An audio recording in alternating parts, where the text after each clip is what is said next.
real, so just so everyone knows. Has anybody else changed their like phases in their cities? Like We now actually, the numbers are going back up. yeah, so in Detroit yesterday, half of the restaurants closed back up. So it's 70% of your business is alcohol. So basically all the main bars had to close back up. Yeah. So we were in phase 3, which got everybody up to 75% capacity, and like live music venues and stuff were starting to open up, but we just got moved back into phase 2. So a lot of the bars will be closed back down. Wouldn't that just put Nashville back to 100% then? I thought everything outside Nashville was, in downtown, they were like, oh, we don't care. So they find a ton of folks. Intelligent. Yeah. I was wondering how long that was going to last. I knew that had a shelf life to it. Oh yeah, people are too dumb. Megan, take it away, dear. I'm starting. Ready for my intro? I hope you can hear this. Can you hear it? Oh, yeah. Okay, that's all. That's all I'll torture you with. That was specifically for my Canadians on this call. They came from Canada and took photographs, so I felt like it was perfect for today. I just want to introduce myself to those watching on Facebook Live. I'm Megan. I am a brand ambassador for Edrington, and you are in our digital speakeasy. So today we are talking about a snapshot in life. So little moments, special moments that kind of seem ordinary in the day-to-day and stick out much later. So I think like right now is a really good time to think about that, just because it's July now, so we are officially halfway through this crazy year, and I think it's easy to kind of get bogged down in, you know, how bad this year has been and how sometimes negative it can be. But I don't know, I walked to the grocery store today and I got just this terrible sushi from the grocery store, put on my mask, ate my lunch. And not everyone even can do something that seems like so little at the time. Not everyone even has the chance, the luck to do that right now. So I want to remind everyone why we do this, and that's because it's charity. At the end of the day, we're here to donate and raise funds for World Central Kitchen. So Sri or somebody is going to drop that link down in the comments below. If you guys have anything, $1, anything, everything counts, especially when it's double matched by Edrington, up to $150,000, which is just incredible that we work for a company that is willing to do that. I think that's so special. And I think that's one of the little things that we can take from day to day that maybe we would have taken for granted in the past, that we can, you know, just think about. You can go to the grocery store, put on your mask, and get terrible sushi. You work for a really good company, you're employed, and not everyone can say these like little things. So hopefully when this year all comes to a close, we'll maybe take a little bit less for granted and appreciate the little snapshots in life. So that's my spiel. Let's donate. Let's get Edrington to write a fat check at the end of all this. Let's get them to write $150,000 to the World Central Kitchen. I think that would be incredible and something really, really cool to come out of this year. So I have some cool news with that. We crossed the $2,000 mark this week, and we can thank a donor. I think she was donating on Jeremy's show on Monday. Single donor I'd like to point out, she posted her name, so I feel comfortable saying it. Miss Jocelyn Kogan, I believe is how you pronounce it, made a $500 donation on Monday. Oh, so, yeah. That's We awesome. got more coming, baby. More coming. Whoa. Thank you very much to Jocelyn. We had some other great donations that day too, but I just wanted to point out Jocelyn's donation. And we this week we hit the $2,000 mark. Awesome. Nice. So that's a little thing I think that we can all be super proud, super happy about. And also, great moment in time, more positivity. Happy late Canada Day to all my Canadians on the call, and happy early 4th of July to all my Americans on the call. Great time for celebration, a great time for reflection and pause. And who better to have on the show than family friend who has the coolest at-home bar that you will ever see. He makes all of us in the industry run for our money, and we get a lot of it just as a benefit. So He's got awesome cocktails that you can all make at home this weekend as we're practicing social distancing and being safe and celebrating in our homes. And also, super cool guests run. If you don't have Instagram right now, you need to get Instagram just to follow them. Some guys who run from barrel to bottle are on, and they are the coolest, best photographers that I think I've ever seen. And they exclusively take pictures of whiskey. So that's right up our alley. So excited to have you guys on and talk to you guys a little bit. So I'm going to throw it over to you and just start with you guys. I don't know which one of you wants to take the lead, if it's Robert or Braden, but can you guys just talk about how this came to be? Because I feel like you're like almost this little boy band of like whiskey photographers. Like, how do you come together? Oh, do you want me to explain it? Sure, go for it. Yeah, so there's 4 of us that all make up from barrel to bottle. Myself, Rob, who's also on the call, Eric, and Brad. And we're all kind of met together. So we're all a little bit into photography. Eric was a professional photographer at the time.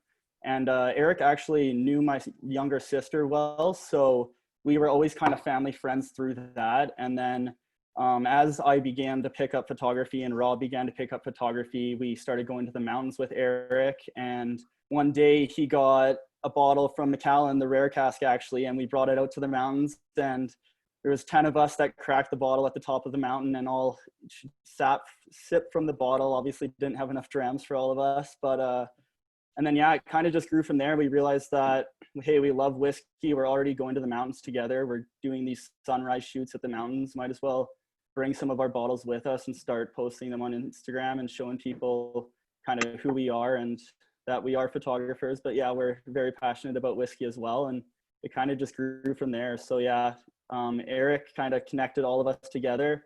I went to university with Rob and Brad, and then we all kind of formed together and started this thing a couple of years ago. Where'd you guys go?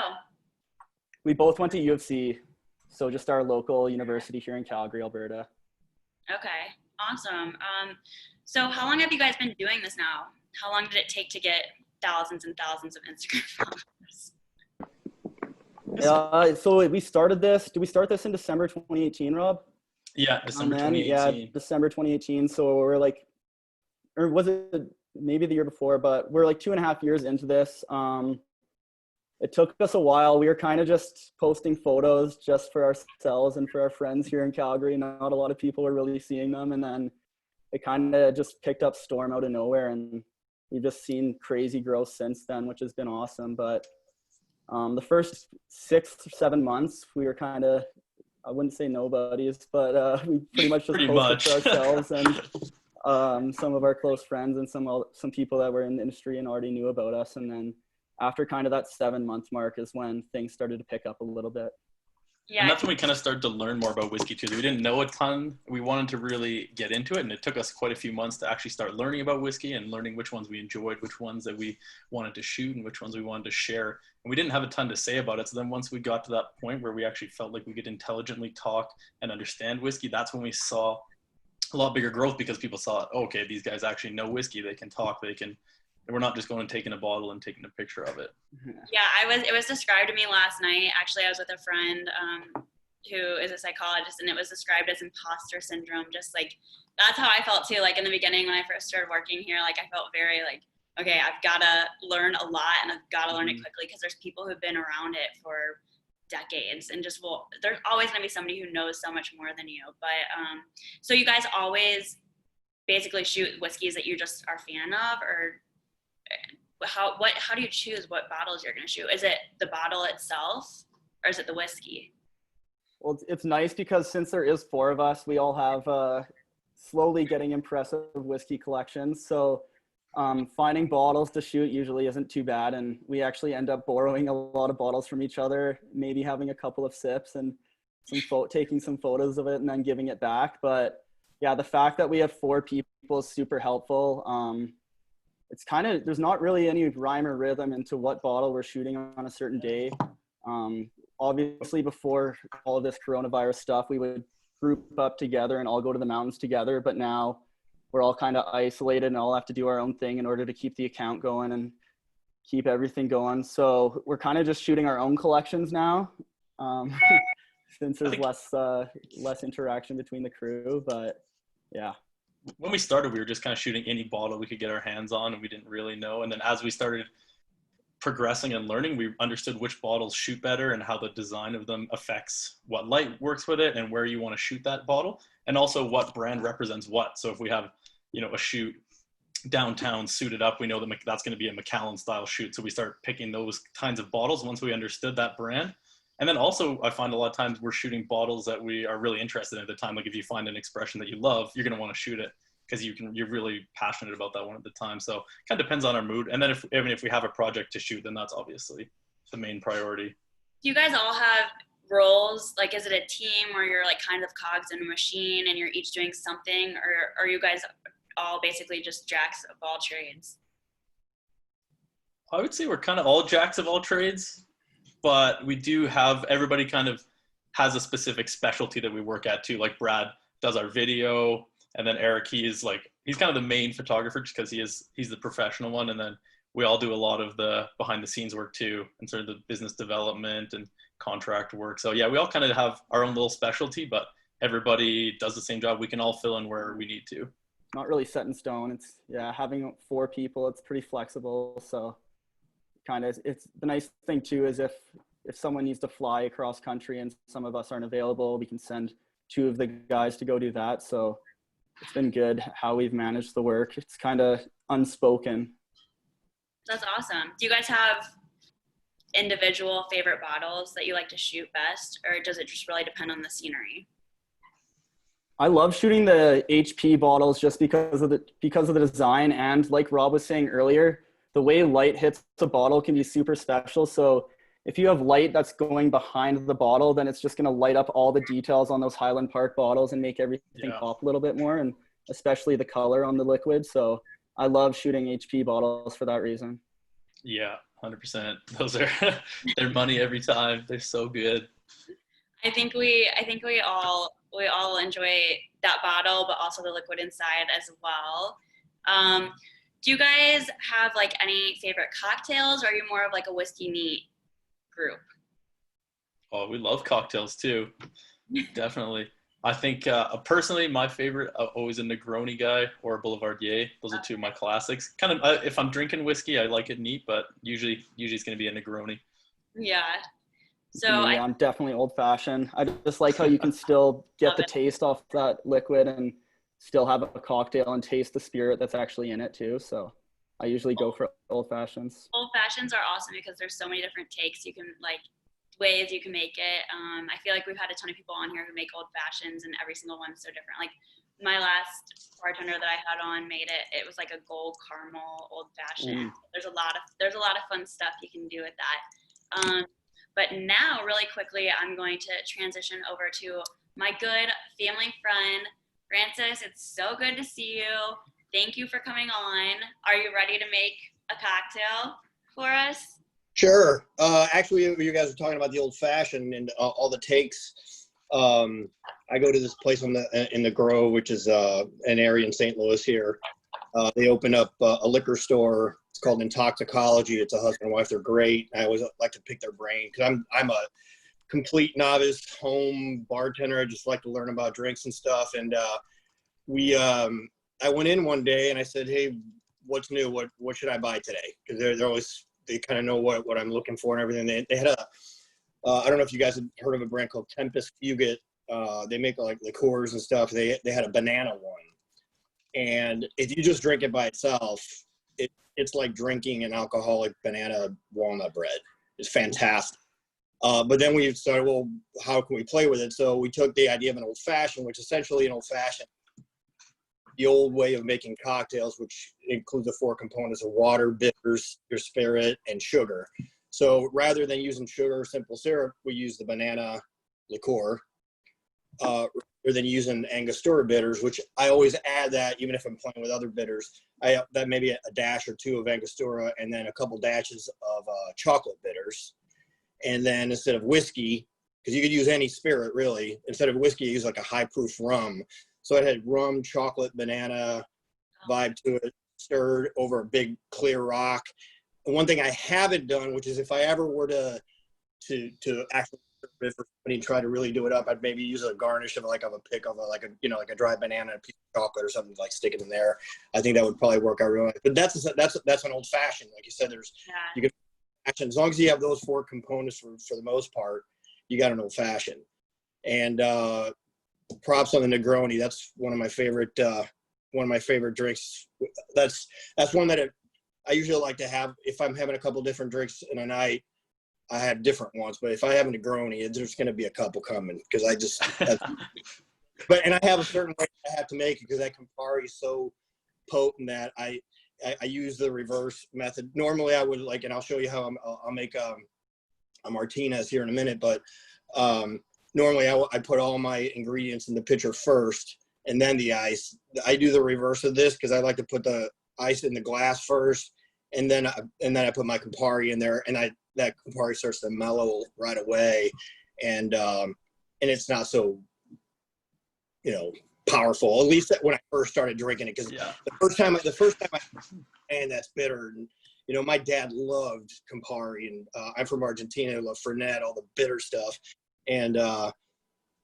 but I knew that there was something that I liked about it, so I didn't give up on it. And then I figured that, well, what if I put it over the ice first and let it start to kind of mellow out, and then you go with your a Carpana vermouth, which is just fantastic in that drink, and then your gin of choice or whiskey of choice if you want to do the Boulevardier.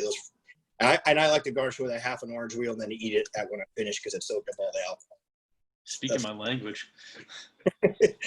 What do you think about a Vieux Carré, Francis? That's my go-to now. Oh yeah, that's the what I guess the New Orleans man. So good. Anything with Benedictine on it, I'm all over that. But yeah, I love the Vieux Carré. I drink it like a man up with a cherry and stuff. I know there's put it over rocks. There's so many different ways of making the same cocktail and different twists and stuff. But I learned from books and YouTube, and that's pretty much it. And studied some stuff. So I'm just, like I said, I was going to make a Martinez, which, most people think martini, vodka, dry, shaken or whatever. When I first started learning this stuff a few years ago, I wanted to learn how they made it originally, like in the 1800s, and some drinks as far back as the 1700s. But so prior to the martini, which originally was with gin and even with some sweet vermouth, I think they had the Martinez, I believe is the precursor to it. And it's rather than heavier on the spirit and less on the vermouth, it's equal parts gin, and I'm using an Old Tom gin and vermouth, and then a little bit of a maraschino liqueur and some Boker's bitters, which they had back. I don't know when they stopped making them, but some guy claimed to have the recipe for the original Boker's bitters, and he brought them back, and he had the documentation. So I found some Boker's bitters, and I've got all the stuff. So what kind of bitters? Boker's. Here, I'll put it. Oh, wow. I don't know if you can see it. That's awesome. Boker's bitters. So I will. I'll make a Martinez if that's all right with you guys. Yeah, let's see it. I went over the Intoxicology and picked up the good ice. Let me get that first. So Francis likes to downplay it. He literally, his home bar should be what everyone's home bar. I'm trying to work my way up with the leg up that I already have for working for a company that supplies liquor. He went out and bought ice for his cocktail. So yes, his home bar is going to be a little bit stepped up. He's humble. Respect that. Well, I recently had some problems in my dining. It's in my dining room. I don't actually have a bar. It's like a cabinet. And I had some water issues with my plate. So I had to move the cabinet, which means I put all my bottles on the table. It filled up the entire table. So I may have a problem. But yeah, I have probably like 17 or so different kinds of gin. It's equal on rum. Almost the same on whiskey. Not a lot of really high-end stuff because I use good stuff, but not the top end for cocktails because you're mixing it with. But but let's do the Martinez. So usually, one thing I've kind of learned in my video watching and book reading is kind of put the cheapest ingredients first. So just basically, I do a couple dashes of the Boker's, and then just a I don't know if you guys have had this Luxardo. It's got kind of a funky taste, so it's really good, but you don't need a whole lot. So I'm just going to go with like, there's a quarter of an ounce. That might be a little more, but that's okay. That's the real deal maraschino liqueur. Yeah, it's awesome.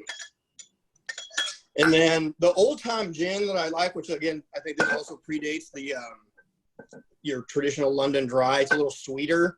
And this, I would recommend this stuff. It's not expensive at all. Ransom's really good, but it's much more expensive. But this also makes an incredible Tom Collins. So a lot of times you go with your vermouth first, but the vermouth is pretty, the Carpana is not, it's not that cheap, so it doesn't really matter. But so we got the gin, the Luxardo. Got to drink an Americano this weekend. Oh yeah? We've got a comment section going on too. Oh yeah? It's hard to keep up when you're trying to host it, but. All right, so I got my booze in there. I'm gonna get my glass. Francis, you'll be next on YouTube, just so you know. Yeah. And I'll go into clips and put them on YouTube. You'll be educating some people. He has frozen glasses, and here I am drinking whiskey out of coffee cup.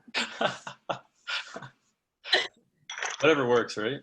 I've got an ice ball, and I think that's like pretty fancy. I didn't even get it. My roommate got it for me.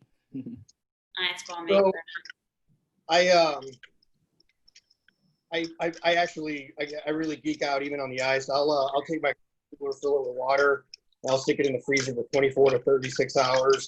And then I'll have a big giant block of clear ice, and then I cut it to either big rocks for like old fashions, or just if I want to have a bourbon on the rocks or on a rock, or I'll do like a stick for like a highball or something like that. How do you make that? So basically, you fill a cooler like this, about an inch and a half or so from the top, and you let it freeze for 24 to 36 hours, or depending how thick a piece you want. And then after that, you take it out, you let it sit for 20 minutes so it separates from your cooler, and then you flip it over like in the sink because you still got a lot of water. And all the stuff that makes a cloud ice or ice cloudy goes to the water. Then you just got a big, I'll show you, I have a big slab that I'll show you in a minute.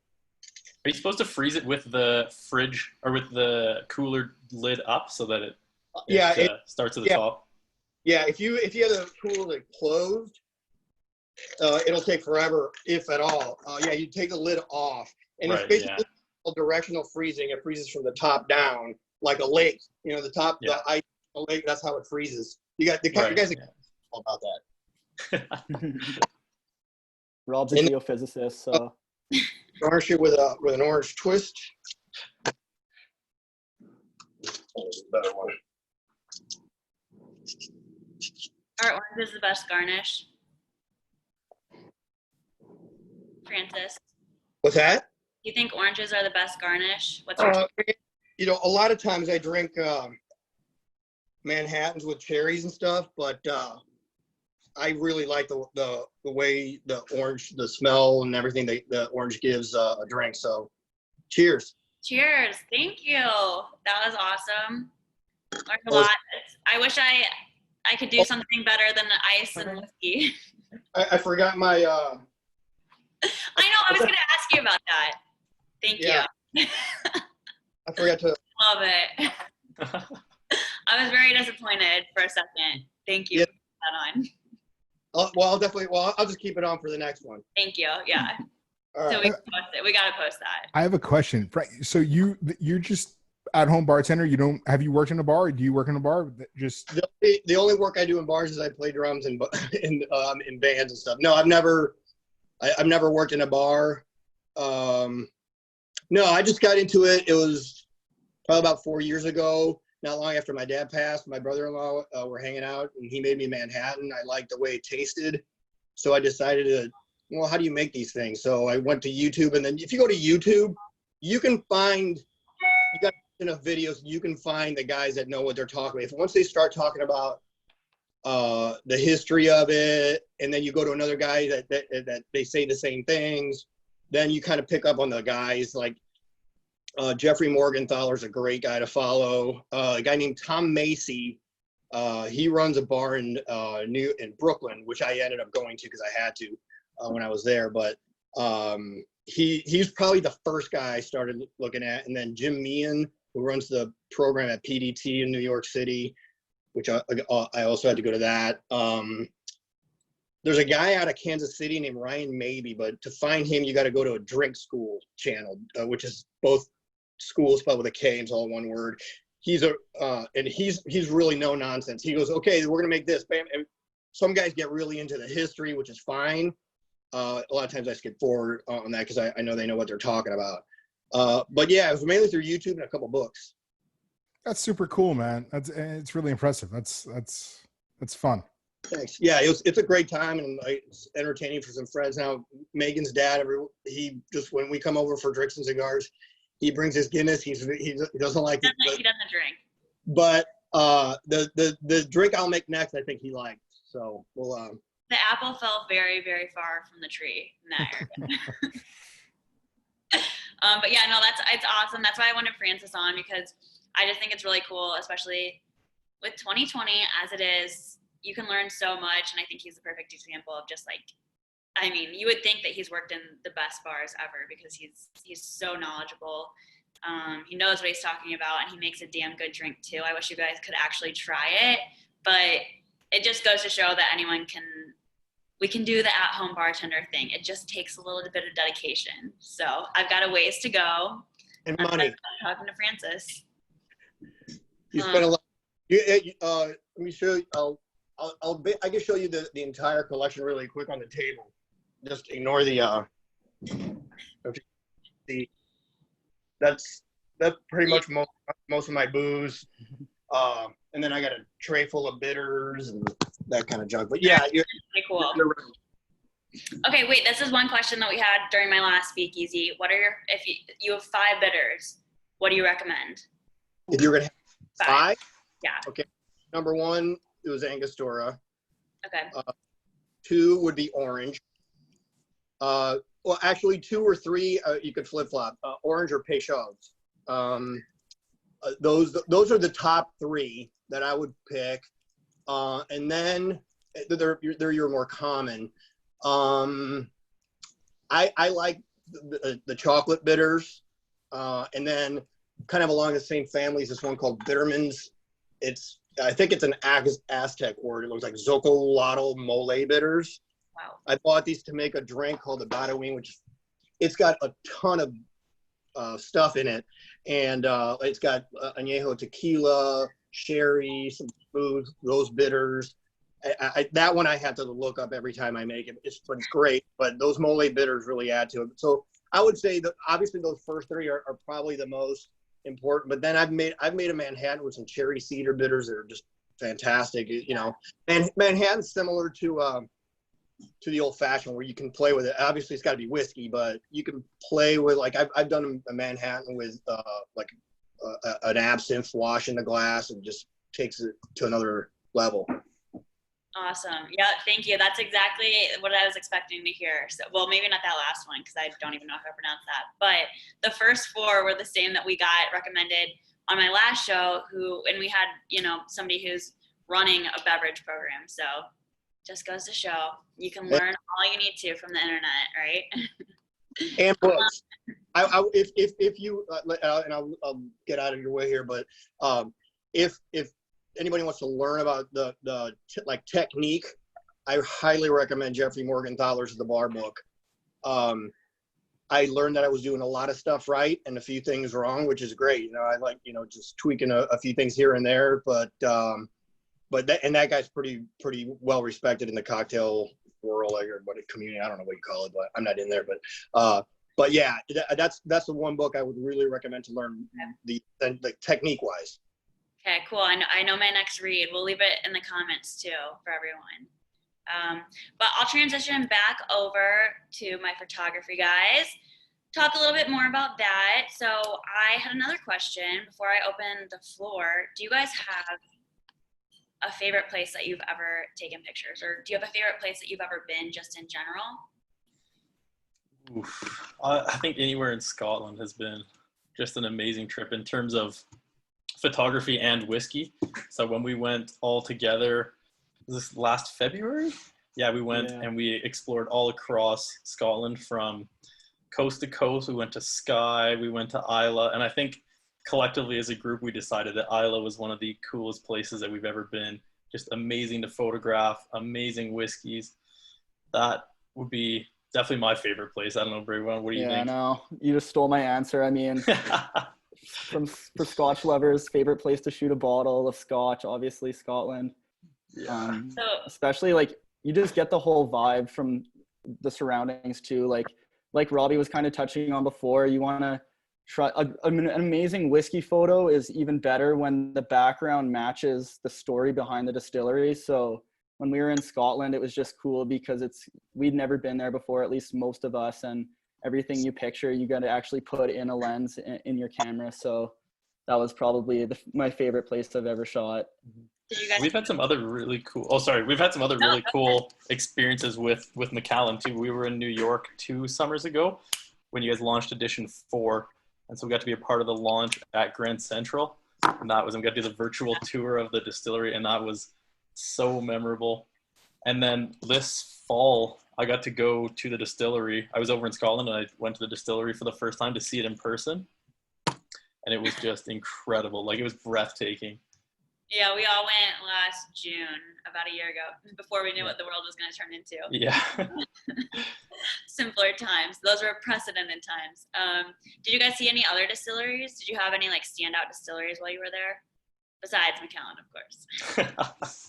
Rob's been to way more than me. When I went, we only went to a couple of distilleries. We just went to Glenmorangie and Ardbeg, but Rob's been around Scotland and seen a few more distilleries than I have. Yeah, I've been to a few more. I've been to Tomatin, Glenallachie, to name a couple other ones. I think Glenallachie was a standout one for me.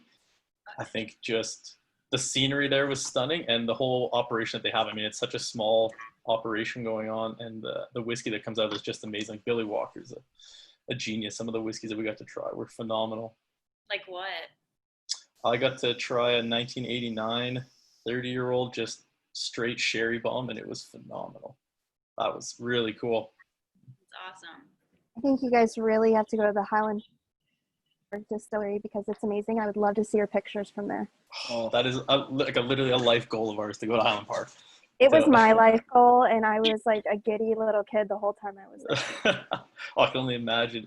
We've seen pictures, and yeah, it's a high target for us. I can't speak for it. I haven't been, but Lacey, do you want to talk about it a little bit?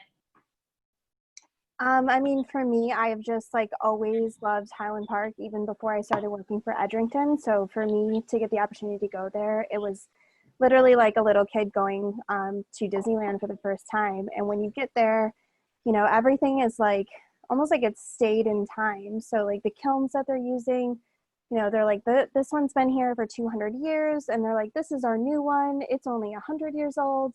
And, you know, you get to, you know, hand malt some of the barley. And I mean, it's just really amazing to see that the process has really like stood the test of time. And then you get to have some of the amazing whiskeys that they have there.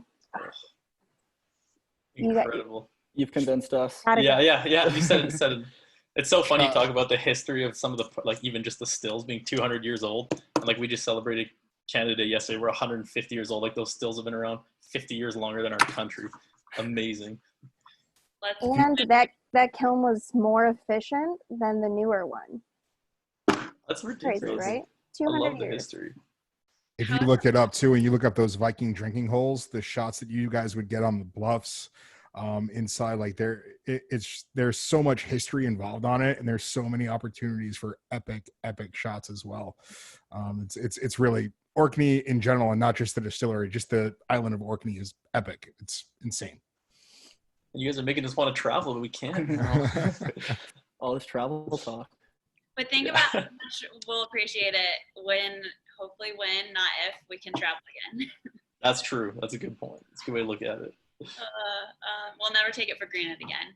So my last kind of question was just about photography in general. Is do you have any advice for us amateurs to amp up our own photography skills, especially when we're doing it for work?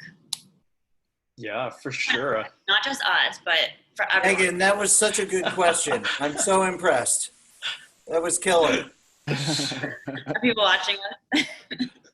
Yeah, I think there's a big misconception because we've got very serious photography gear, but I think there's a misconception that you have to have that really expensive gear to shoot great photos. And it does help, like, don't get me wrong, but camera phones are phenomenal nowadays. Like, they are just amazing. And the software that you can have on them to edit photos is incredible too.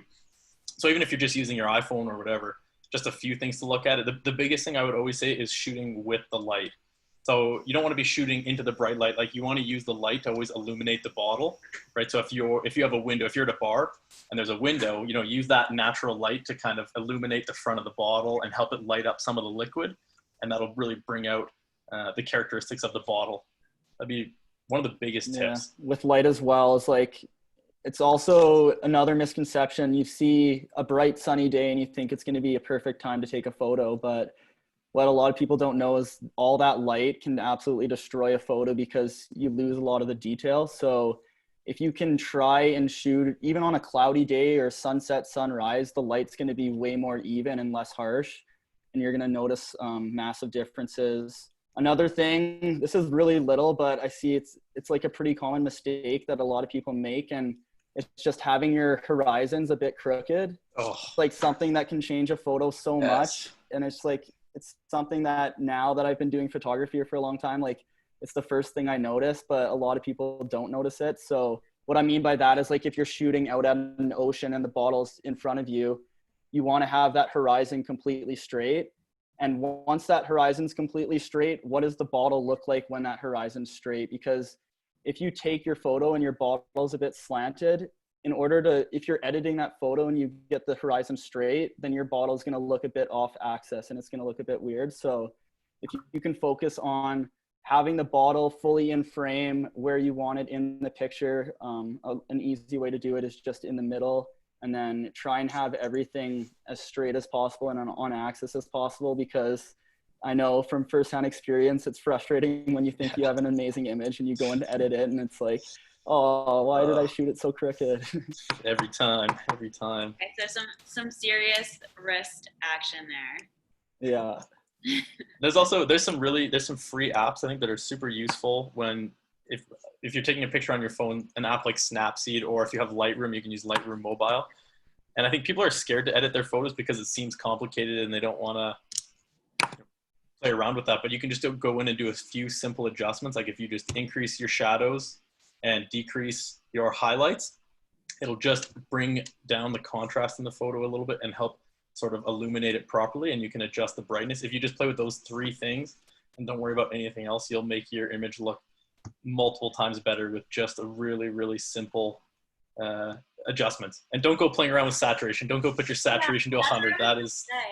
I feel like a lot of photography that I see, it's very, like, especially on Instagram where it's amateur, right, for the most part, besides you guys, but I feel like it's normally like super grainy or like way too bright, like not something I would want to drink out of a bottle because it looks funky.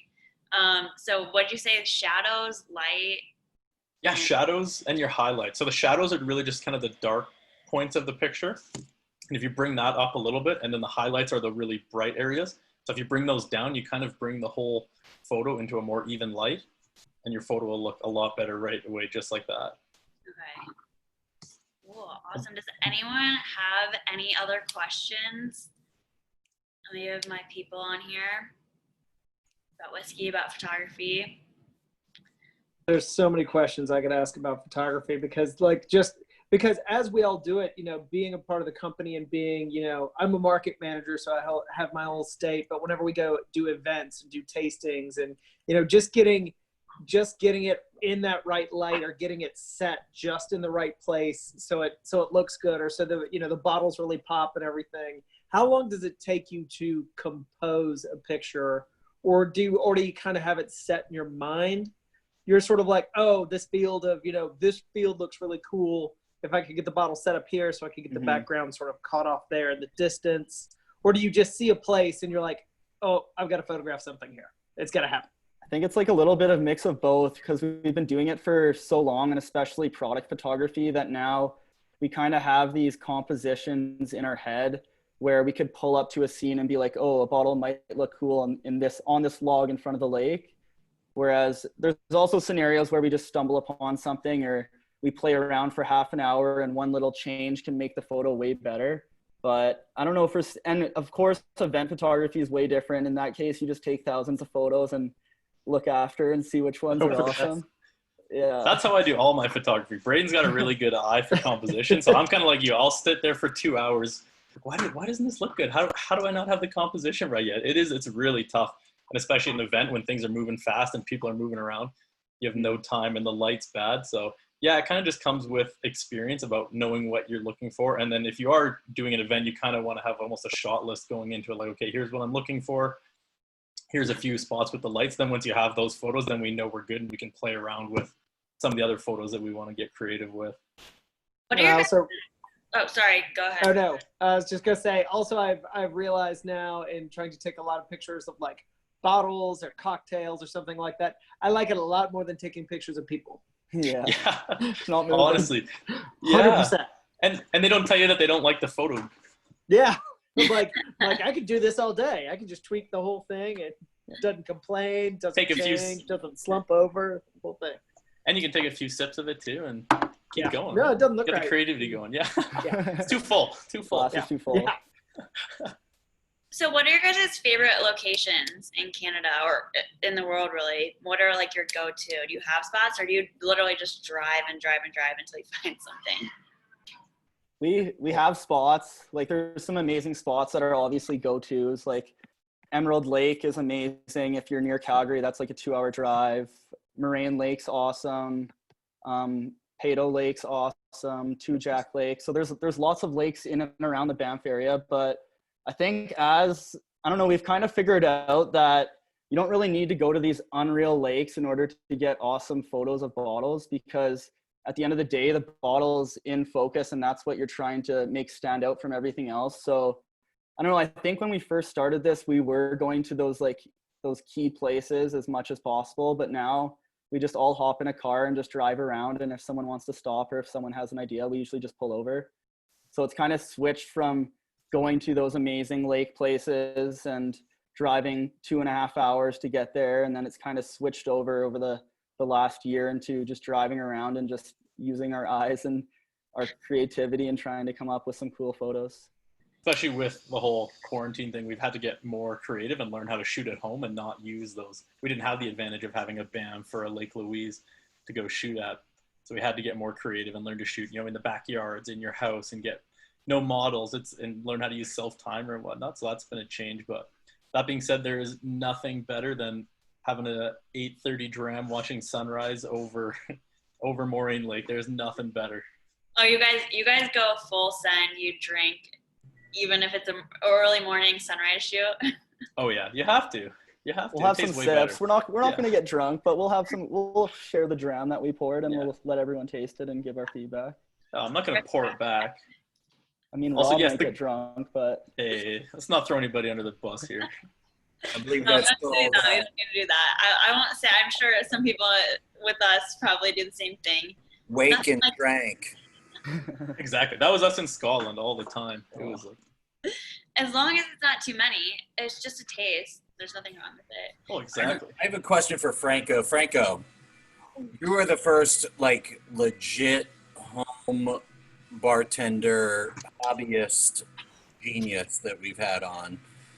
And have you considered writing a book for the home bartender? One of my favorite tennis books was written by a guy named Brad Gilbert, and the book is all about how to beat somebody at the club. It's like, hey, you're not going to be a pro, but this is how you could beat somebody at the club. And, everybody needs a good home bartender. So many bartender books are a little too highfalutin. They're not, coming down to earth for the the regular guy who just wants to be a badass bartender. Why don't you write a book, man? Get on that. Well, I can retire in 3 years, so maybe I'll put something together. I don't know. Yeah, that's kind of an interesting idea, because I think you're right. A lot of the bartender books or bartending books that I read, the recipes, you can only make a small fraction of them, because you can't, they'll add homemade ginger kumquat. Like, well, I don't, where am I going to have the time for it, man? Yeah, now, literally, while we've been talking, I've been making my own maraschino cherries at home. I've been pitting cherries for the last hour. But right. That's what you do when the kids me. are around. I do that for fun. Now, I make my own syrups for fun. I haven't dabbled in the bitters, but I think that's even a little bit advanced. But I think you could probably come up with like a book where, like, hey, these are the essentials that you need for a home bar, not for a drink program. But there are some things that definitely key, like ice is so much more important than when I first started, I would just put a glass under my freezer thing, whatever ice came out. Learned, especially with shaken drinks, when you get your freezer ice, it just breaks up all over the place, and it doesn't come through the strainer as well, and then you got tons of bits and pieces of it. Those are a lot of things that a home guy can do. Making that ice yourself. Now the ice I buy at that intoxicology place. I'm fortunate to have a place that sells it. I was more fortunate until COVID. This little market near my house happened to have the machine that makes the really 1-inch cubes, same kind of ice that I got now, and it was like, I don't know that they knew what they had. It was like $2 a bag. So that having that ice really, really helps. But yeah, I mean, I think a book for like the home bartender, there might be something like that out there. But to say, hey, you don't need all this crazy stuff. This is what you can buy, and you can buy it pretty. There's a million cookbooks that sort of follow that rule of, Sure. hey, you know what? This is what you have in the house. This is what you can make. I mean, for somebody like you, who's just a home guy, who's like tripping on ice, most people wouldn't go there, Right. We actually got a really cool ice thing that I discovered last year. This company, Lang, has ice vending machines throughout Chicagoland. There's like 3 or 4 of them. You just go, you put in your quarters, and you can buy. That's some city shit right there. You can buy a 5-pound block. You can buy the cubes, like Franco was saying, those 1-inch perfect cubes. And you just go to the vending machine. There's one like about 3/4 of a mile from my house. Pop in my quarters, and I get my cocktail ice. That is so awesome. I hate you. I hate that's a thing that exists in cities that I used to live in, and now I have no option and nothing. Well, you can make a great cocktail with your regular ice too. Now you can get the ice molds, and if you use distilled water, that does make it a little harder, and it helps out. Now, if you're stirring a drink, you could also use your refrigerator ice. The timing is different because it's melting more quickly. But once you learn that, if I'm stirring a martini with my refrigerator ice, I stir it less because it's melting faster, and it's getting the water in there and still getting cold. So yeah, I mean, those are definitely things to consider for the home bartender kind of thing. You can include that. You don't have to trip on ice. I'm just a dork. What about the Macallan ice press? Yeah. Let me know when I can get one of those. Me too. I want one. Those are in high demand. Francis, do you want to make your next one? Sure. So, and I don't know if I gave the ratios for that last one. I might have equal parts, but just according to the book the recipe that I used was 1/2 ounce of the Hyman's Old Time Gin, 1.5 ounces, and then 1.5 ounces of the vermouth of your choice. The one I use is pretty potent. And then 1/4 ounce of Lucardo, 2 dashes of the bitters. Okay, question. What vermouth do you recommend? Because you guys know Alex, people that work with me. here in Chicago. He totally came over and judged me for my vermouth not too long ago. So what vermouth do you recommend? Because I do not like being vermouth shamed. That sounds like Okay. Alex. Honest. A couple of things on vermouth. My experience, not a professional, do not get martini, the sweet vermouth. Even a fresh bottle to me tastes bitter. If you go dry vermouth, I've used their martini dry vermouth. It's okay. I would recommend a great all-purpose sweet vermouth, in my opinion, is the Coqui Americano. It's really good middle. It makes a great drink regardless of what you do. The Carpana is fantastic, but it's pretty powerful, and you have to be a little more careful. Where the Coquis, you can play with it. The Dolan is also really good, but it's on the it's like I have like the three, and I'm sure there are tons of others that I don't know about, but the three that I like are the Dolan is milder than the Coquis. Your great middle of the road one that will work anywhere, and then the Carpano. I'll use the Carpana. Carpano. That works if I'm doing a Manhattan. If I'm using a high proof rye, I'll use that because I need something to really stand up to it. If I'm using the Dolan, which is really weaker in my opinion, and a high proof rye whiskey, then it's getting more whiskey flavor than you're getting that mix of everything. You're not getting, in my opinion. So I have a funny vermouth story. So one of my first ever like events with the distributor back when I was in St. Louis and I was still super, super green, we had the founder of Snow Leopard Vodka, Steven, there, and we were doing a distributor training with every rep at major brands. And I guess I picked up the wrong vermouth, and it turned everyone, because we had all the reps make like their own martinis with Snow Leopard, dry martinis, and it turned everyone's martinis pink. So that was my first distributor story. Somehow I'm still around. Sweet vermouth. What? You use a sweet vermouth. Yeah, it was Antica. Somebody mentioned that. That's why I thought of that, and I'll never live that down. So everyone had pink martinis, and they tasted disgusting, but okay. Francis, go ahead, take it away. Do better than I do. Do your next cocktail. Show us how it's done.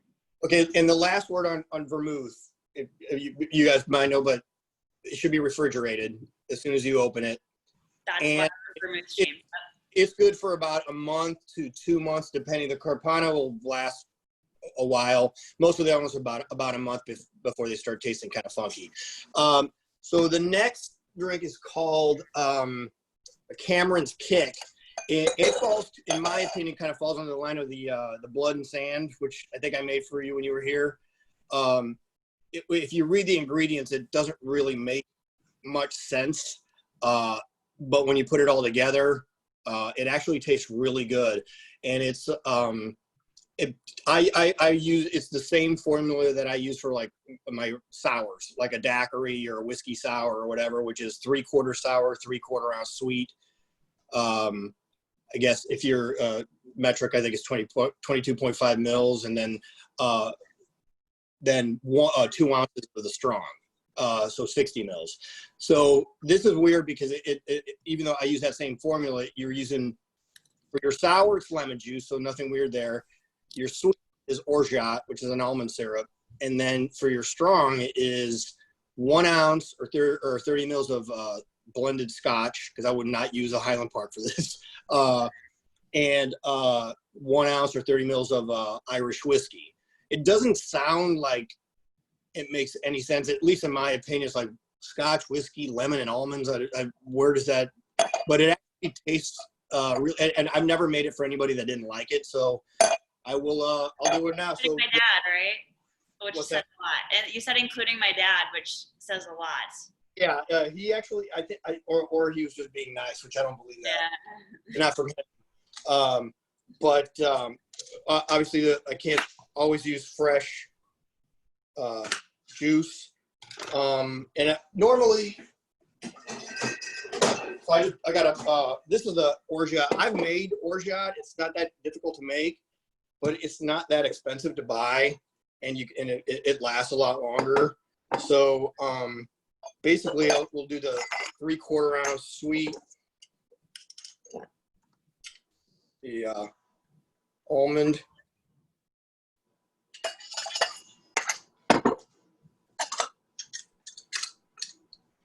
We'll go 3/4 ounce of lemon.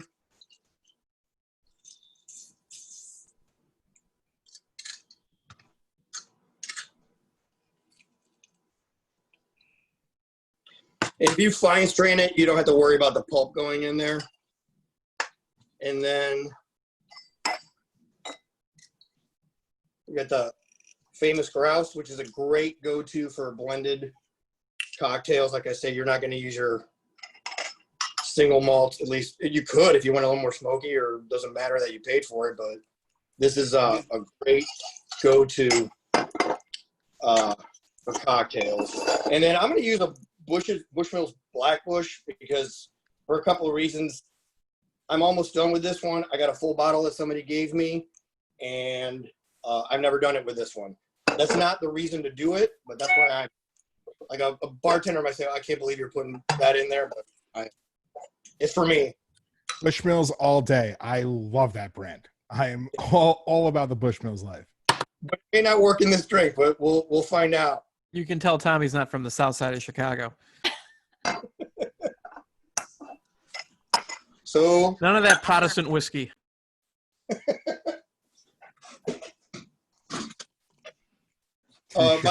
My freezer is pretty much cocktail glasses and ice, and maybe a bag of frozen peas or something.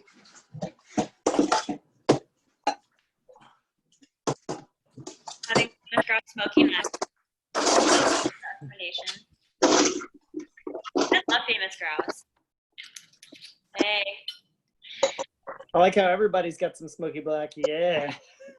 So it's such good value. It's probably the only brand of ours that I can afford.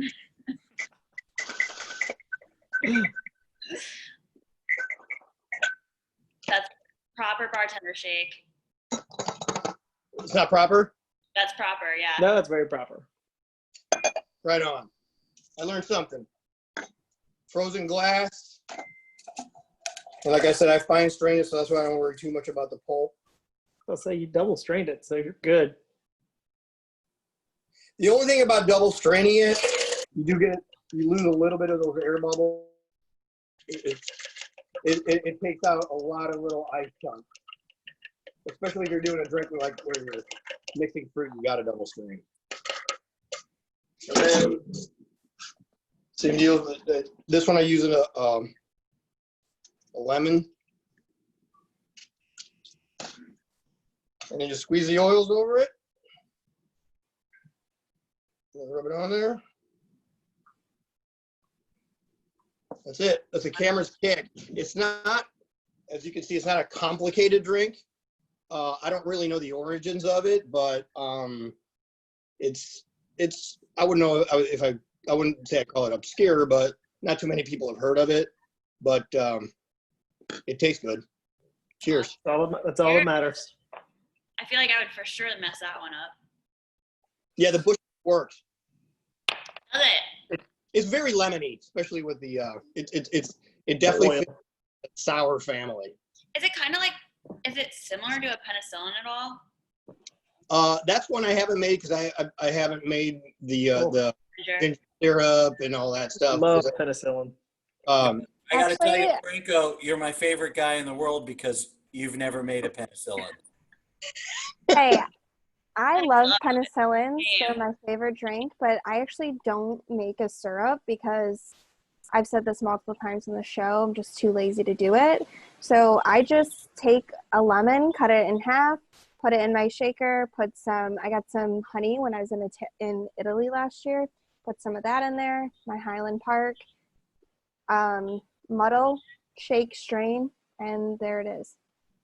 I love it. I use a bottle of the minced ginger. That's what I do. I just love thinking outside the box. That's all. As long as you have there's up in Italy in there, by the way. Yeah. Pick that up in Italy. A little flex right there. It's fine. Got to be Italian honey, or else it's garbage. Okay, well, awesome. Thank you to everyone who joined. Does anyone have any last questions for any of our guests? If I could request a photo shoot of Highland Park outside of Stu Hart's house in Calgary, I don't know what we got to do. I'll send some bottles over there, but Send the you address. can make that happen, guys. You can find his address. 100%. I looked it up when I was there. It was too far away. I didn't go. Well, we have cars. We can drive you next time. Excellent. Excellent. Awesome. So Edmonton and Calgary, awesome. Two awesome towns, by the way. I was blown away being out there. It's fun stuff. I want to Appreciate that. go. Will you guys Yeah, give me recommendations if I make it up there? I was supposed to have a trip in the fall that I think is going to get canceled because it was going to be to Asia. So I'm going to have some PTO to use. yeah. I mean, if any of you ever come out to Calgary, let us know. We'd love to show you around, take you out to the mountains. We'll do some photo shoots, show you all the best spots. Yeah. Well, thank you to everyone that joined. I had a great time. And just to remind everyone again, this is for charity. So please, if you can, if anyone's watching on Facebook, if you have $1 to share, donate to World Central Kitchen. Let's double match up to $150,000 and let's get Edrington to write a big, big check. And thank you again to everyone. Happy late Canada Day. Happy early 4th of July, and hope everyone has an incredible weekend. So thanks for joining, and I'm signing off. Thanks, everyone. Thank you. Thanks so much for having us. everyone. Thanks. Happy 4th, everybody. Happy 4th and happy Canada Day. Yes.